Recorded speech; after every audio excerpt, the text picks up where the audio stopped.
आप क्या करने जा रहे हैं, क्या निर्णय लिया नोडल एजेंसी? तो उन्होंने कहा हम दोबारा एग्ज़ाम इनकी लेंगे और मुझे तो जो कहा गया 15-20 दिन में हम लोग इनकी एग्ज़ाम की व्यवस्था कर देंगे। तो मैं समझता हूं कि 15-20 दिन में 2 दिन आगे पीछे भी हो सकता है, लेकिन जल्दी एग्ज़ाम दे करके उन बच्चों का कोई नुकसान नहीं हो, इस बात को हम सुनिश्चित करें। इसके अलावा कोई शिकायत कहीं से प्रदेश में? देखिए, जो आप सबने देखा होगा कि जहाँ जहाँ भी पुलिस की मुस्तैदी के साथ में, प्रशासन की मुस्तैदी के साथ में जो लोग गड़बड़ करते पाए गए, उन लोगों के खिलाफ कार्रवाई हुई है।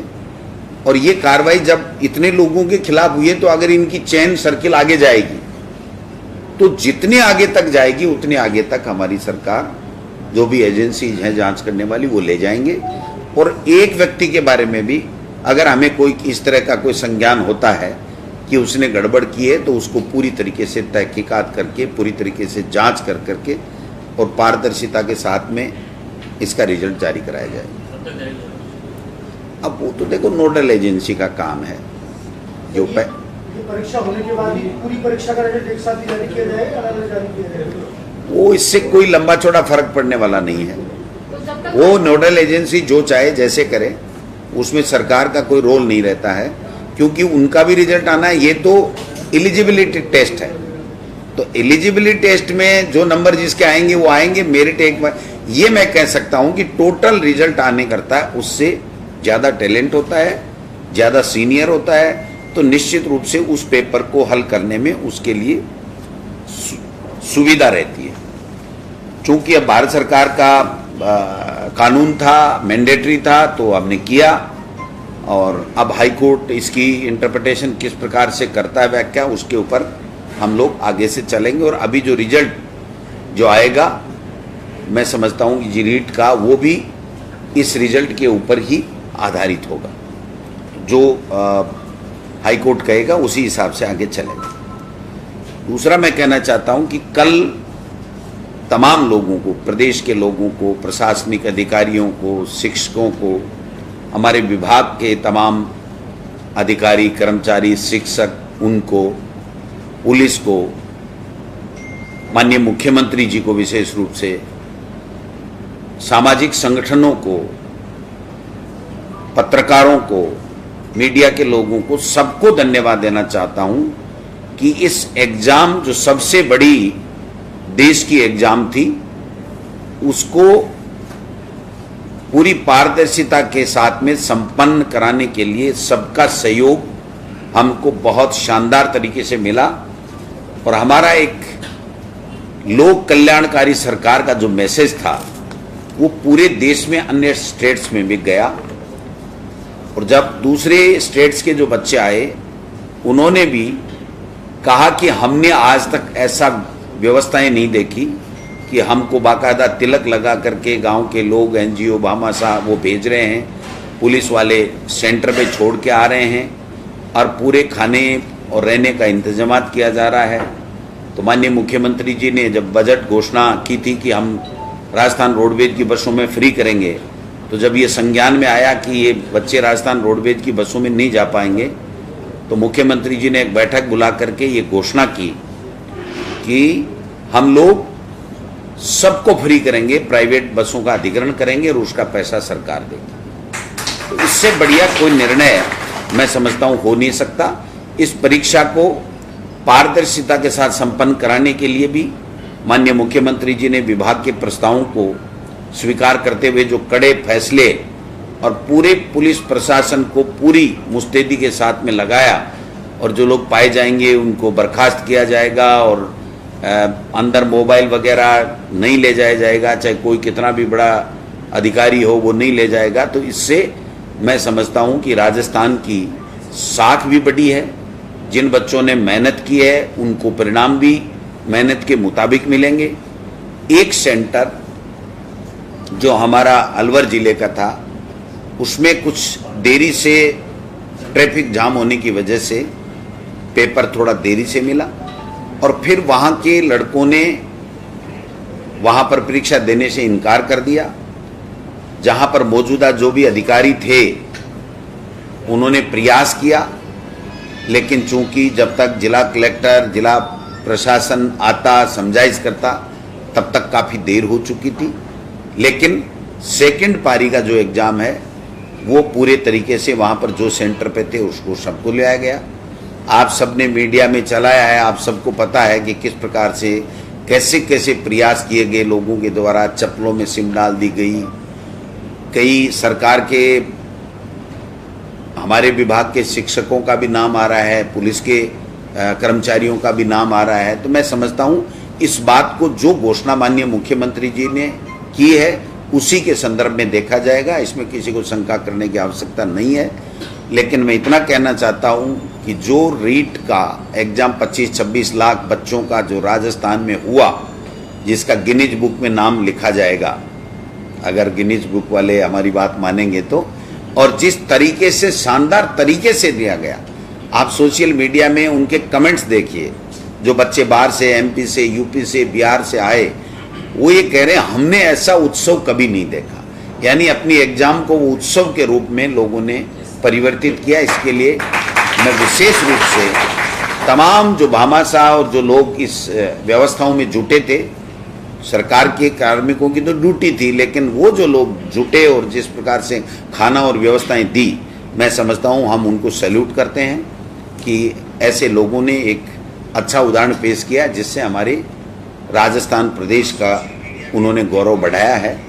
मैं समझता हूँ कि ये सारी की सारी चीज़ें आपको बतानी इसलिए ज़रूरी थी कि कल सब लोग जिज्ञासा कर रहे थे किस प्रकार से होगा।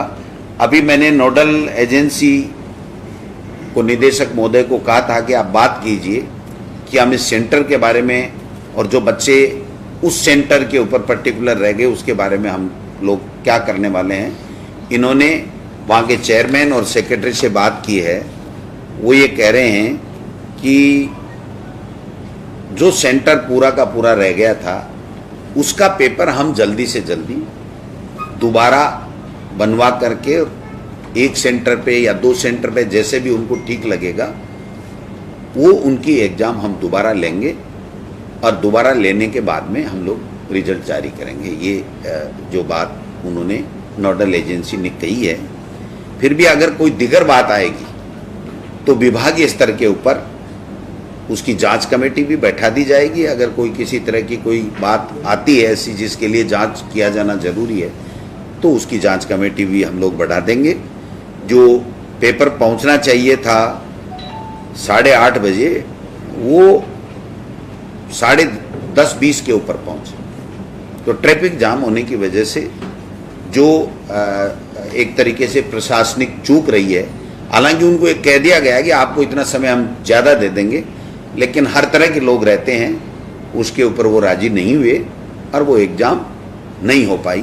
तो ये एक त्रुटि मैं समझता हूँ कि प्रशासनिक व्यवस्था के ऊपर भी रही, लेकिन वो मजबूरी में हुई क्योंकि अब ट्रैफिक जाम होना किसी के बस में नहीं है, नेशनल हाईवे था। तो मैं समझता हूँ ये सारी चीज़ें हुई है, इसके लिए हम लोग उन बच्चों का नुकसान नहीं हो इसलिए हम ये एग्ज़ाम दोबारा लेंगे। अभ्यर्थी कितने थे? शायद 600 के लगभग थे। मैं क्योंकि नोडल एजेंसी अलग है तो हम इसमें ज़्यादा नहीं पढ़ते सरकार वाले, हम कहते हैं जो था। अभी मैंने पूछा कि आप क्या करने जा रहे हैं, क्या निर्णय लिया नोडल एजेंसी, तो उन्होंने कहा हम दोबारा एग्ज़ाम इनकी लेंगे और मुझे तो जो कहा गया 15-20 दिन में हम लोग इनकी एग्ज़ाम की व्यवस्था कर देंगे। तो मैं समझता हूँ कि 15-20 दिन में, 2 दिन आगे पीछे भी हो सकता है, लेकिन जल्दी एग्ज़ाम दे करके उन बच्चों का कोई नुकसान नहीं हो, इस बात को हम सुनिश्चित करें। इसके अलावा कोई शिकायत कहीं से प्रदेश में? देखिए, जो आप सबने देखा होगा कि जहाँ जहाँ भी पुलिस की मुस्तैदी के साथ में, प्रशासन की मुस्तैदी के साथ में जो लोग गड़बड़ करते पाए गए, उन लोगों के खिलाफ कार्रवाई हुई है। और ये कार्रवाई जब इतने लोगों के खिलाफ हुई है तो अगर इनकी चेन सर्किल आगे जाएगी तो जितने आगे तक जाएगी उतने आगे तक हमारी सरकार, जो भी एजेंसीज हैं जांच करने वाली, वो ले जाएंगे। और एक व्यक्ति के बारे में भी अगर हमें कोई इस तरह का कोई संज्ञान होता है कि उसने गड़बड़ की है तो उसको पूरी तरीके से तहकीकात करके, पूरी तरीके से जांच कर करके और पारदर्शिता के साथ में इसका रिजल्ट जारी कराया जाए। अब वो तो देखो नोडल एजेंसी का काम है। जो कि परीक्षा होने के बाद ही पूरी परीक्षा का रिजल्ट एक साथ ही जारी किया जाएगा, अलग अलग जारी किया जाएगा? वो इससे कोई लंबा चौड़ा फर्क पड़ने वाला नहीं है। वो नोडल एजेंसी जो चाहे जैसे करे, उसमें सरकार का कोई रोल नहीं रहता है, क्योंकि उनका भी रिजल्ट आना है। ये तो एलिजिबिलिटी टेस्ट है, तो एलिजिबिलिटी टेस्ट में जो नंबर जिसके आएंगे वो आएंगे। मेरिट एक बार ये मैं कह सकता हूं कि टोटल रिजल्ट आने के बाद में सिलेक्शन की मेरिट बाद में बनाई जाएगी। बड़ोदरा जी, जिस तरह से इस बार सख्ती हुई है, तो आने वाले एग्जाम के अंदर भी इसी तरह की सख्ती देखने को मिलेगी या इससे भी और ज्यादा जो है सख्ती? बिल्कुल, देखिए अब इससे कई चीजें सूचनाएं मिली हैं कि किस तरीके से ये लोग बाग नकल कराते हैं, कैसे कैसे गिरोह सक्रिय रहते हैं, कैसे कैसे मिले हुए होते हैं। तो जो हमें इन चीजों का पता प्रशासन को पता चलता है, तो उससे आगे के समय में उनको और ज़्यादा अच्छे तरीके से और ऐसी नकलें नहीं हो या गड़बड़ियाँ नहीं हो, उसको रोकने के लिए हम लोगों के पास में जो एजेंसीज हैं उसको क्लू मिलते हैं, और जिससे और ज़्यादा बेहतर तरीके से आगे के एग्जाम्स हो सके। अच्छी परीक्षा रही, सभी ये कह रहे हैं, लेकिन खासतौर से नकल गिरोह का आपने पकड़ा, लेकिन घर में जिन लोगों को सिक्योरिटी में लगाया था, शिक्षक ज्यादा पकड़ में आए हैं, पुलिस के कर्मचारी पकड़ में आए, तो ये भी एक सबक होगा अगली बार। देखिए, निश्चित रूप से हमें पता था कि सरकारी अधिकारी कर्मचारी अगर इसमें शामिल हो जाए तो उस जो मेहनत की है उस बच्चे के साथ में अन्याय होगा। इसीलिए इतना कड़ा फैसला हिंदुस्तान में किसी स्टेट में नहीं लिया गया कि सरकारी कार्मिक को बर्खास्त किया जाएगा, कभी कहीं नहीं लिया गया। सरकार की मंशा बहुत साफ और स्पष्ट है कि हम लोग ऐसे लोगों को कतई नहीं बख्शेंगे। जो लोग मेहनत करते हैं, जो बच्चे मेहनत करते हैं, उनको ईमानदारी से उनका रिजल्ट मिलना चाहिए। तो मैं समझता हूं कि जिन जिन कार्मिक पाए गए हैं, अब इतने बड़े अथाह समूह में 8 करोड़ लोगों में आप किसको क्या कैसे पहचान सकते हो? जब कोई चीज़ सामने आती है तभी ये चीज़ें होती हैं। लेकिन इससे निश्चित रूप से आगे आने वाली परीक्षाओं में और ज़्यादा पारदर्शिता रहे, ईमानदारी से परीक्षाएं हों, अच्छे सुव्यवस्थित तरीके से हों, उसमें हम लोगों को मदद मिलेगी। क्योंकि ये लोग चिन्हित हो गए, अब चिन्हित हो गए तो ये तो हो ही गए, अब जांचें चलेंगी। जब जांचें चलेंगी तो इनके आगे तक कहाँ तक कनेक्शन है वो भी जाएगा। तो एक तरीके से इनके जड़ तक पहुंचने में सरकार को मदद मिलेगी। एक सवाल है कि कल बहुत सारे सेंटर पे ये देखने को मिला कि सेकंड लैंग्वेज किसी ने पंजाबी भर रखी थी, किसी ने सिंधी भर रखी थी, वहाँ पेपर पहुँचा ही नहीं। और आनंद कानून में दूसरे सेंटर से जब पेपर मंगाया गया तो कोड अलग हो गए, समय काफ़ी बर्बाद हो गया। तो क्या ऐसे विद्यार्थियों को राहत मिली? हमारे संज्ञान में ऐसी कोई चीज़ नहीं है। ऐसा कोई भी मामला हुआ होगा तो वो नोडल एजेंसी माध्यमिक शिक्षा बोर्ड को अपने लिखित में शिकायत दे, वो उसके ऊपर परीक्षण उपरांत जो भी निर्णय लेंगे वो उनको लेना है। सरकार का इसमें कोई हस्तक्षेप नहीं। बहुत से परीक्षार्थियों का ये भी आरोप है कि उनको खुले पेपर मिले और ऐसा एक सेंटर पे नहीं हुआ, एक से ज्यादा सेंटर्स पे हुआ। ये सब गलत बात है। ये तो जिसकी तैयारी नहीं होता है वो तरह तरह की बात लगाता है। बहुत से विद्यार्थियों के खोलने की जरूरत कहाँ थी? अगर खुले तब तो एक पेपर ही खुल जाए। सारे पेपर कोई खोलता है क्या? तो खोलने वाला, जब हमने वीडियोग्राफी जहाँ से पेपर उठ रहा है वहाँ से लेकर के बढ़ रहा वहाँ तक कराई है, तो ऐसे किसी का ये कहना मैं समझता हूँ बिल्कुल गलत है। इस तरह की कोई शिकायत ऑथेंटिक रूप से किसी के सामने नहीं है। पेपर आया 1.5 घंटे पहले आया गया कि एक कांस्टेबल के फोन पर पाया गया तो पुलिस ने मामला पकड़ा, तो क्या इसे माना जाएगा? उसको तय तक जाएंगे कि कितने लोगों तक ये पेपर पहुंचा है, उन सब के खिलाफ कार्रवाई होगी। उनका इस रिजल्ट से कोई लेना देना नहीं रहेगा। अच्छा सर, जो हाई कोर्ट में अभी पेंडिंग है मामला आपका बीएड वाला, तो जब तक वो क्लियर नहीं होगा तब तक क्या रिजल्ट घोषित होगा या निश्चित रूप से देखिए, जो कोर्ट का आदेश को देखना पड़ेगा। जो मुझे मेरे संज्ञान में लाया गया है कि कोर्ट ने अभी इसको परिणाम के लिए बीएड वालों के परिणाम के लिए रोक रखा है। तो निश्चित रूप से कोर्ट का हम लोग प्रयास करेंगे कि जल्दी से जल्दी इसके ऊपर मेरिट के ऊपर जो भी डिसीजन कोर्ट करे जिससे हम लोग आगे बढ़ सकें।